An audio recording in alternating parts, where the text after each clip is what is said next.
안녕하세요. 오늘은 캐나다 약사 면허 전환을 위한 과정 중에 하나인 영어 검증 능력 시험에 대해서 말씀드리고자 합니다. 한국 약사님들이 제일 힘들어 하시는 부분이 이 영어 시험인 경우가 많습니다. MCQ나 OSQ는 합격했어도 이 영어 시험을 패스하는 걸 굉장히 어렵게 생각하시는 분들이 많으세요. 참고로 말씀드리면 캐나다 약사 시험, MCQ와 OSQ나 이 시험은 페더럴 연방정부 기관인 PBC에서 관여하지만 이 영어 시험의 관할은 주정부, 각 주의 약사회입니다. 그래서 각 주마다 영어 시험 성적에 대한 기준이 다릅니다. 그래서 내가 응시할 주의 영어 시험이 어느 정도인지는 각 주 약사회 사이트에 가셔서 확인하시면 됩니다.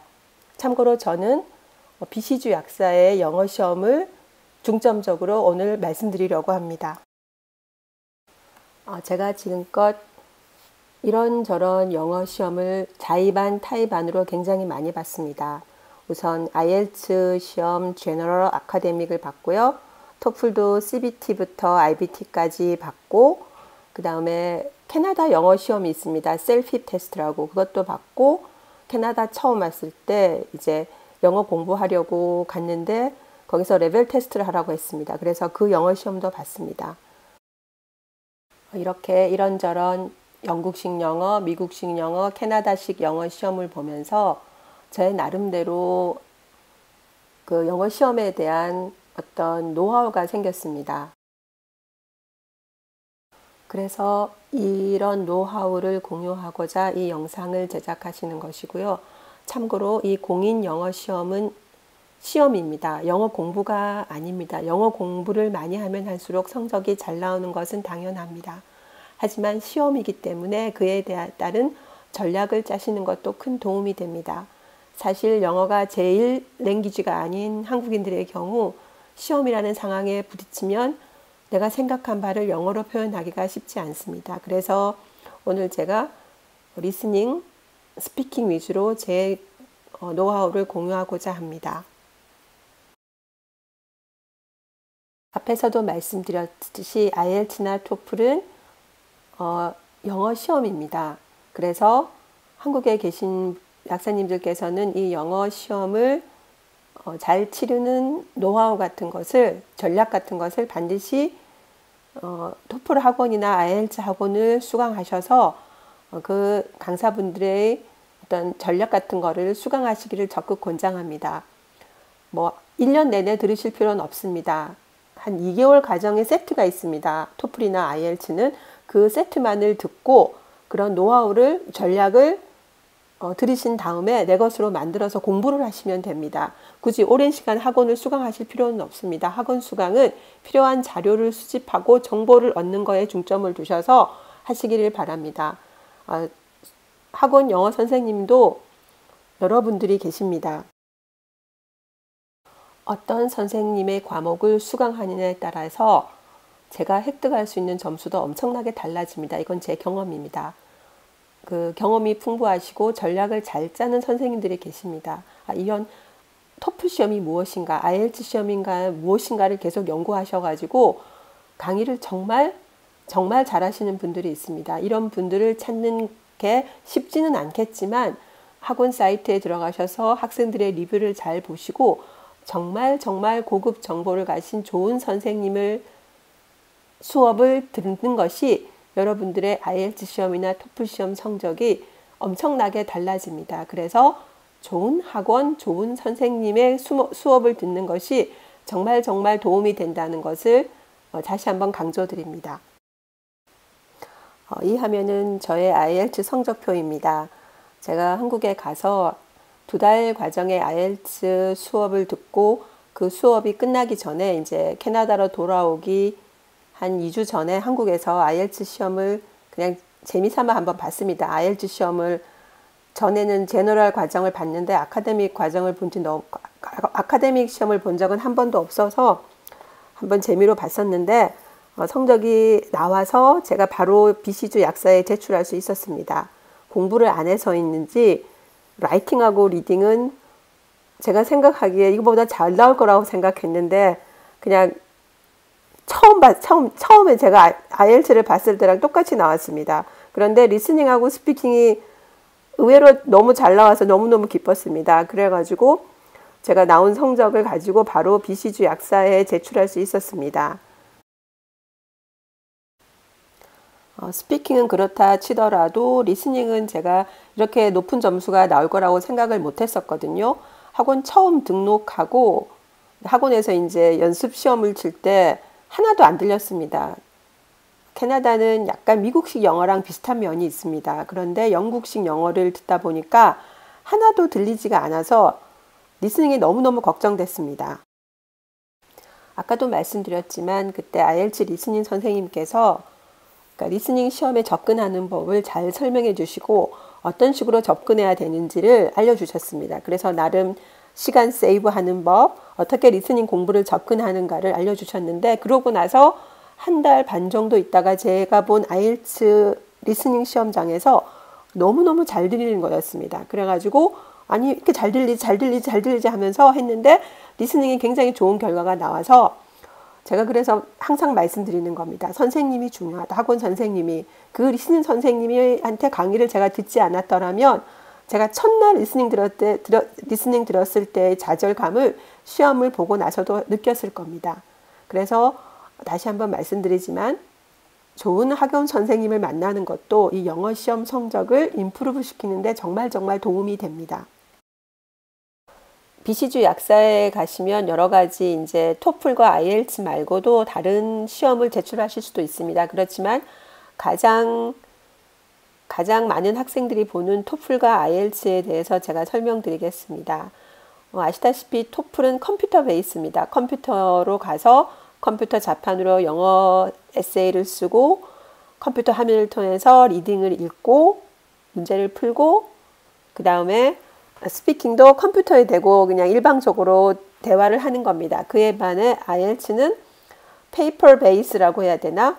그러니까 문제를 종이를 통해서 풀고 라이팅도 내가 종이로 쓰고 그 다음에 스피킹도 그러니까 사람이 시험관이 앞에 앉아 있고 그 사람이 나한테 질문을 하는 식입니다. 두 번째 토플은 미국식 영어. 그 중에서도 제가 알기로는 미국 동부 중산층이 쓰는 영어, 즉 동부라 하면 뉴욕이지요. 그 사람들이 쓰는 영어. 그렇지만 IELTS는 주로 영국식 영어가 나옵니다. 영국식 영어라고는 하지만 이 시험 자체가 호주도 같이 연합해서 하는 거기 때문에 호주 영어가 나오기도 하고 물론 이 IELTS는 International English라는 의미를 가지기 때문에 미국식 영어도 나옵니다.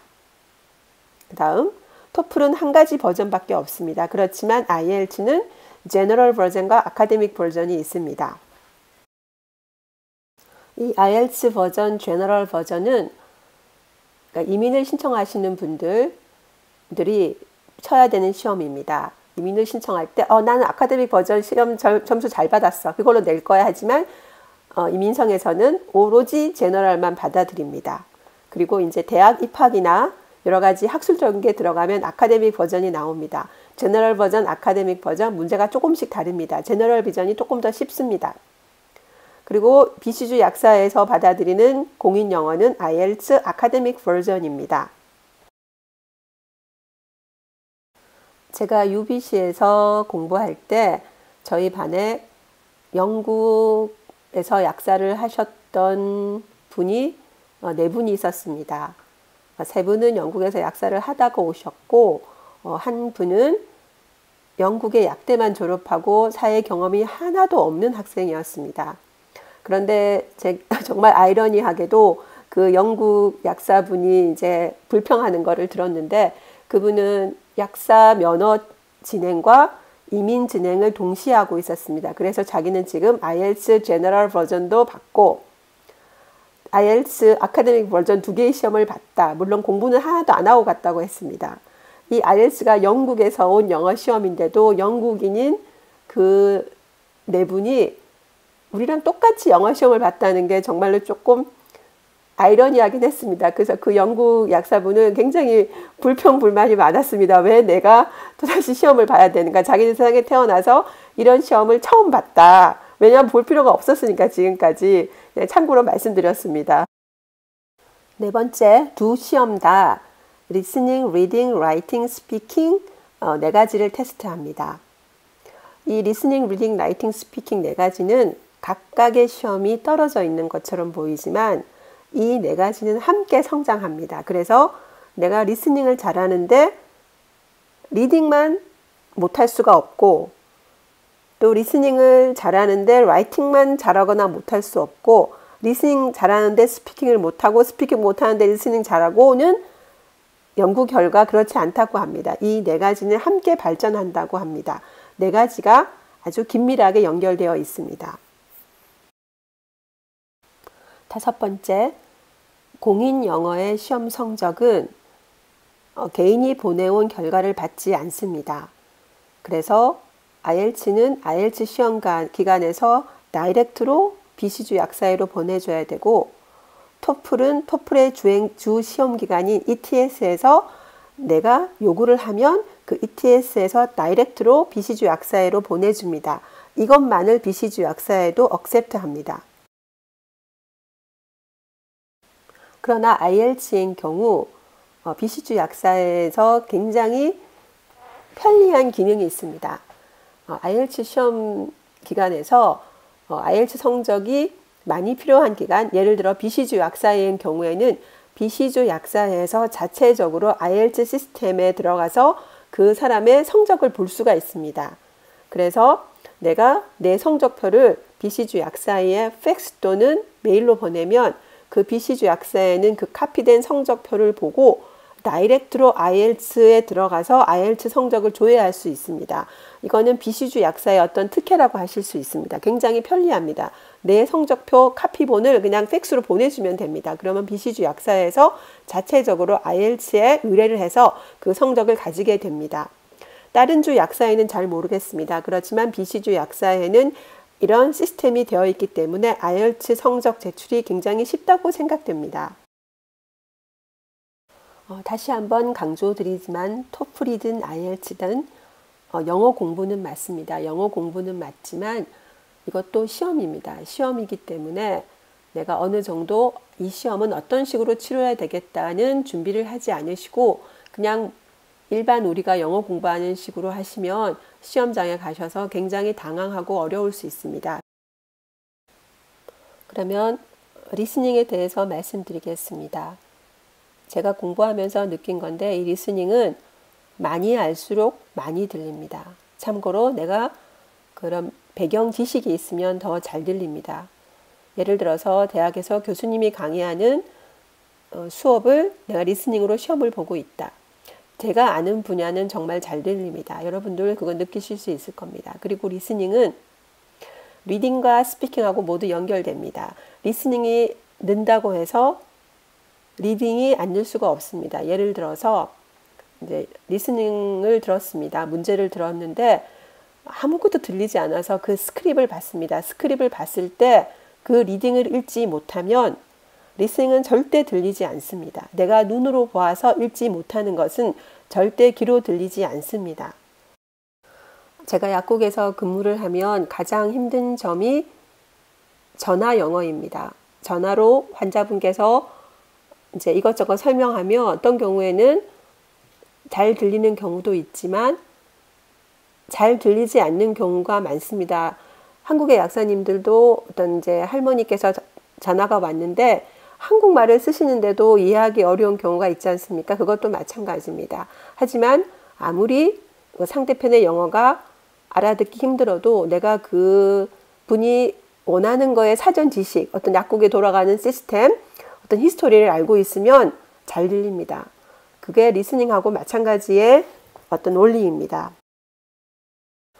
제 경험으로 영화를 보실 때 자막 없이 보시는 것도 도움이 되겠지만 일단 영화가 재미가 없으면 잘 보지 않게 되잖아요. 그래서 처음에는 영화를 영어 자막으로 보시는 것도 괜찮다고 생각합니다. 왜냐하면 한번 해보시면 알겠지만 영화를 영어 자막으로 보면서 따라가는 게 쉽지 않습니다. 자막이 휙휙 사라집니다. 그 순간에 캐치해서 저게 무슨 단어인가 무슨 말인가를 이해하는 것도 쉽지 않습니다. 그렇게 자꾸 하다 보면 어느 순간 리스닝이 임프루브 되어 있는 게 느껴지실 겁니다. 한눈에 캐치해서 내가 읽을 수 있으면 들리는 것도 쉬워집니다. 다시 말씀드리지만 리스닝, 리딩, 스피킹, 라이팅은 연결되어 있습니다. IELTS를 공부하는 약사님들은 영국식 영어에 익숙해지실 필요가 있습니다. 그리고 영국식 단어는 미국과 조금 다릅니다. 미국에서 쓰는 단어가 영국에서는 전혀 다른 의미로 쓰이거나 다르게 쓰입니다. 그래서 이 영국식 억양과 단어에 대해서 정리하실 필요도 있습니다. 참고로 예를 들어서 영국은 그 미국의 아파트가 플랫이라는 단어로 불립니다. 그래서 이런 거를 잘 정리해 놓지 않으시면 리스닝 하실 때 당황하실 수도 있으니까 영국식 영어 액센트에 좀 더 친근해지셨으면 더 시험이 쉬울 것 같습니다. 다음은 스피킹에 대해서 알아보겠습니다. 제가 스피킹 시험 공부를 하면서 가장 느낀 오류 중에 하나가 이 스피킹 시험은 참과 거짓을 묻는 시험이 아닙니다. 그런데 대다수의 응시자들께서 이 스피킹 시험이 반드시 진실만을 말해야 된다는 오류에 빠지고 계십니다. 이 스피킹 시험은 진실 게임이 아닙니다. 응시자의 영어 실력을 보는 겁니다. 어떻게 센텐스를 말하는가, 센텐스가 내용이 다양한가, 풍부한가, 내가 질문한 것에 정확한 대답을 하고 있는가를 원하는 것이지 true or false가 아니라는 겁니다. 이게 무슨 의미인가 하면 스피킹 문제를 받았을 때 내가 정말로 좋아하는 걸 말할 필요는 없습니다. 좋아하지 않아도 말할 수 있습니다. 오히려 내가 발음하기 쉬운 것을 말하면 됩니다. 왜 진실만을 응시자들은 말하려고 하는지, 진실을 말하려고 하면 생각을 해야 되고 생각을 하려고 하면 대답이 늦게 나옵니다. 이것은 영어의 유창함을 채점자가 의심할 수도 있는 부분입니다. 그냥 바로바로 나와야 됩니다. 아무 생각도 없이도 나와야 됩니다. 참고로 예를 들어서 제가 이제 영어 학원에서 선생님께서 가상의 문제를 주셨습니다. 네가 좋아하는 교통수단이 무엇인가를 묻는 것이었습니다. 한 학생의 대답이 그레이하운드였습니다. 그레이하운드라는 자기는 버스를 좋아한다는 거였습니다. 그리고 그 다음 문제가 네가 좋아하는 컴퍼니, 회사는 어떤 회사냐 했으니까 그 학생의 대답은 벤츠였습니다. 여러분, 벤츠 발음이 영어로 발음하기 굉장히 어렵습니다. 한번 해보십시오. 저도 지금 이제 발음이 틀리기 때문에 잘 못하겠습니다. 사실 벤츠가 아니고 메르세데스 벤츠잖아요. 근데 메르세데스 벤츠라고 영어 쓰는 사람들 발음하지 않습니다. 원어민들도 발음해도 제가 알아듣기 어려웠습니다. 그런데 굳이 그 회사를 썼습니다. 그 회사를 쓰는 게 좋은 선택이었을까요? 아니라고 봅니다. 메르세데스 벤츠 발음하기 굉장히 어렵습니다. 한국 사람이 발음해서 영어 사람이 듣기에 저 사람 발음 잘했는데? 라기보다 뭐야 발음 틀렸잖아 하면 선입관을 가지게 되고 이 사람은 영어를 못한다는 선입관을 가지기 때문에 점수가 떨어질 수 있다고 저는 생각합니다. 왜 굳이 그 회사를 쓰는지 모르겠습니다. 채점하는 사람은 그 회사에 대해 관심이 없습니다. 어느 회사도 상관없습니다. 가상의 회사도 상관없습니다.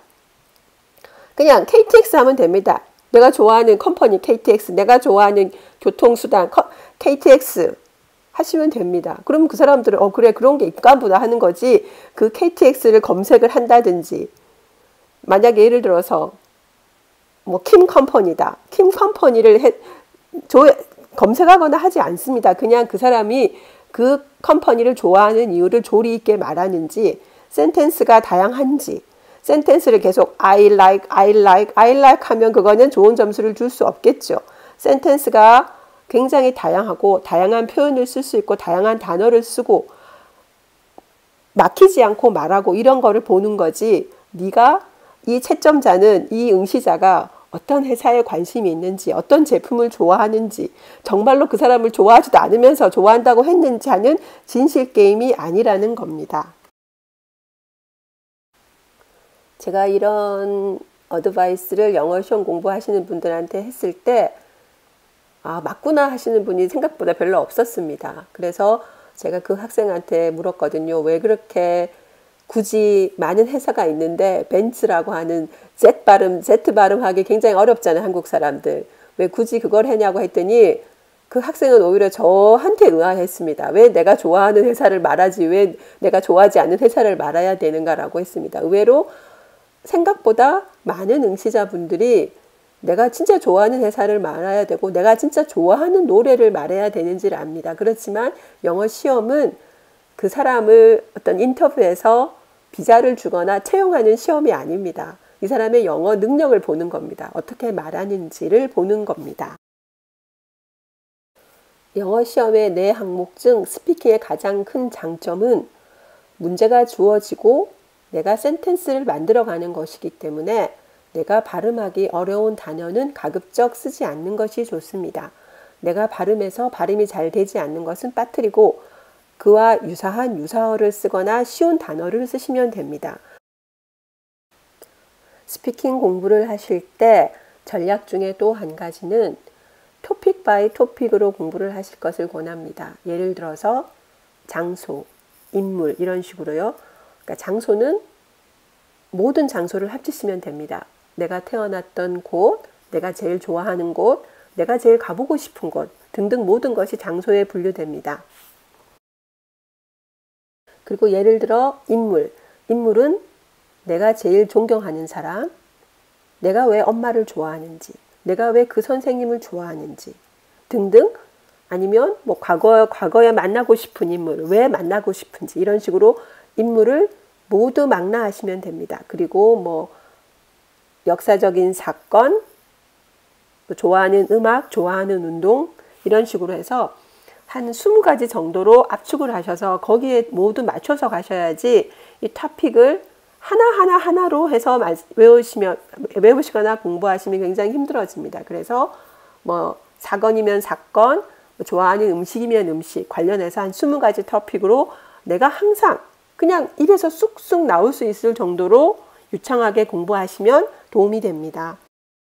그래서 이 20가지의 토픽을 정리하신 다음에 센텐스가 필요한데 이 센텐스는 일반적인 센텐스 그리고 광범위한 의미를 갖고 있는 센텐스를 가지고 계셔야 됩니다.